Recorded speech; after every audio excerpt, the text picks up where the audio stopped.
James and his wife, Mary, lived in a modest mud house that leaked in the rains. A thatched roof with more holes than stars and a dusty floor that turned to mud each wet season. Their meals were meager, boiled ham pills when fortune smiled, Gary when it didn't, always washed down with iron-tasting stream water. Yet, even in hunger, laughter often drifted from their home. The villagers shook their heads. Love cannot fill a belly. The men muttered. James should find a richer wife. Mary should marry someone with sense. The women agreed, but the couple paid no heed. Every morning, James kissed his wife's forehead. My heart, you are worth more than all the cowries in the world. And Mary would smile back. And you, my husband, are richer than any king. They worked hard. James on a small farm, Mary weaving mats and baskets to trade. At night, they sat beneath the old baobab tree, beside their huts, weaving stories of dreams larger than their lives. The year the sky closed, then came the year the rains forgot. The sun blazed without mercy. The red earth split into cracks.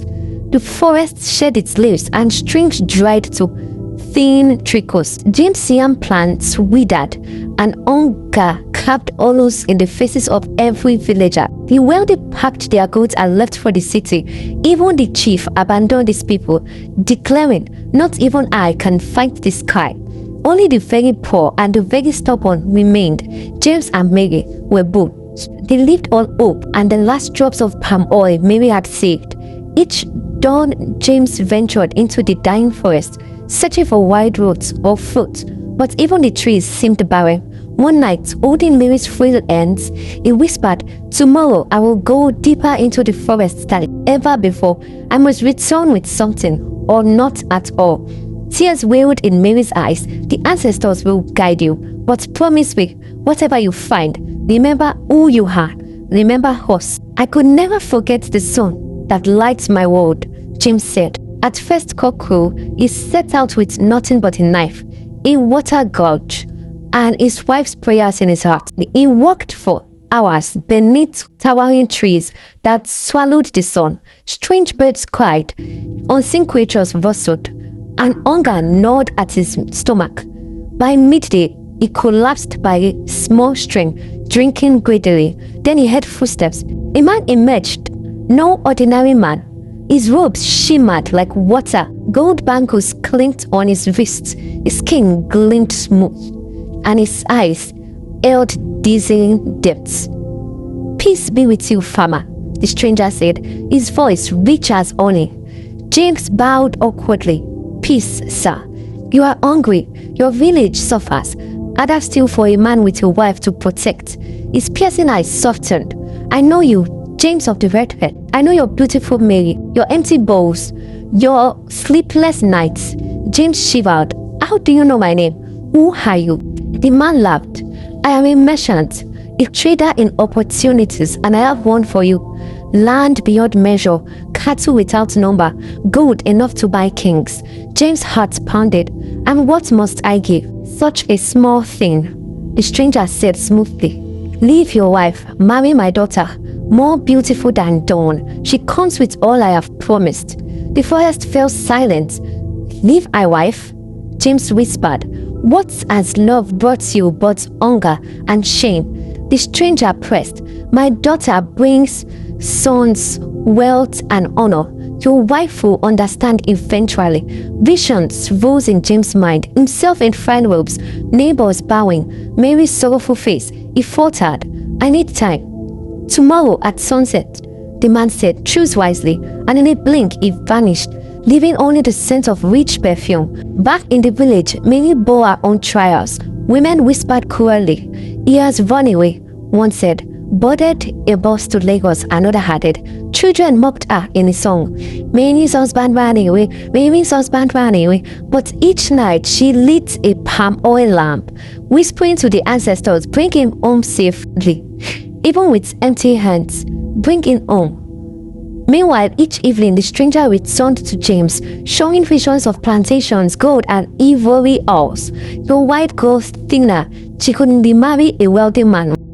Why cling to misery? James' hunger weakened him. More than once, he opened his mouth to acquit. But memories stopped him. Mary's laughter, her humming at the loom, her habits of saving in the last bite, even when she starved. On the sixth night, James dreamed. He stood in the village square, rich and adorned, but Mary, thin as smoke, reached empty hands toward him, her eyes full of sorrow. He woke, weeping. When the stranger appeared, James was ready. I have chosen, he said firmly. Excellent, the spirit poured. I choose my wife. I choose love. The smile froze on the stranger's face, twisting into rage. His eyes blazed yellow. His voice hissed like a serpent. Fool, you choose poverty over plenty, hunger over gold. I already have everything, James said. I have love. The spirit's form dissolved into darkness. Then you shall have nothing. A curse struck James like fire, breaking his body with pain. The spirit's laughter echoed as James collapsed. Writing when it ended, he lay weak, barely able to move, but faint on the wind. He thought he heard Mary calling his name, and so he began to crawl. For 2 days, James dragged himself across the forest floor, drinking from puddles, chewing grass, bleeding from his hands and knees. Yet each agonizing movement carried Mary's face before him, and he kept going. At last, the trees thinned. The village lay ahead, glowing in sunset. He staggered 3 steps, then fell. James, Mary's cry caught the air. She ran to him, skirts flying, tears streaming, and gathered him into her arms. I knew he would come, she whispered. I know it. I bring nothing, he gasped. No food, no wealth. You brought yourself, she said firmly. That is everything. With her support, he stumbled on. Neighbors rushed silently, some pitying, some with newfound respect. For weeks, Mary nursed him, cooking leaf soups, rubbing his limbs with warm palm oil, singing through his pain. One night, James asked, "Why didn't you leave? They said you should find another husband." Mary looked at him, "No one that leave? Where could I go that my heart would not follow you? Who else knows how to make me laugh or rub my back in circles instead of lines?" He pressed her hand to his cheek. "I love you. And I love you too," she replied. "That is all the riches we need." At last, the rain returned. First it drizzled, then showers, then torrents that made the red earth smell of life. Shoots sprouted in James' field, and stream filled, and the people who had fled began to return. But something had changed. The once mock poor couple, now people spoke with awe about them. "Did you hear?" the women whispered at the stream. James returned to his wife. Though he was offered riches, true love, the old man said, rare as hen's teeth. Children who once jeered now begged for the tale of the farmer who chose love over gold, and his wife who waited through famine. Years passed. James and Mary never became rich. Their clothes remained patched, their home humble, but their love grew stronger, tested and proven true.